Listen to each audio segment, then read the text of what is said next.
जी, इस वक्त हम जनाब कैंप में आए हैं जनाब।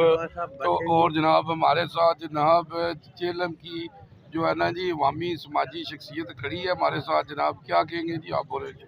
माशाल्लाह जी, बहुत अच्छा काम हो रहा है और इंशाल्लाह ऐसे ही चलाएंगे जी सब मिलजुल कर। जी जी आप जी भी ताउन करें जी जी इंशाल्लाह माशाल्लाह जी, बहुत ज़बरदस्त काम हो रहा है जनाब। इंशाल्लाह। शेख साहब ने जनाब 4 साल से ये काम कर रहे हैं माशाल्लाह, और दिन ब दिन ये काम बढ़ रहा है। ये देखिए कैंप पे लगे हुए हैं, लेडीज़ और जेंट्स दोनों कैंप लगे हुए हैं जी। हमारे साथ जनाब डिजिटल मीडिया के जनाब अनीसुल रहमान भट्ट साहब हमारे साथ हैं। जनाब भट्ट साहब क्या कहेंगे जनाब आप?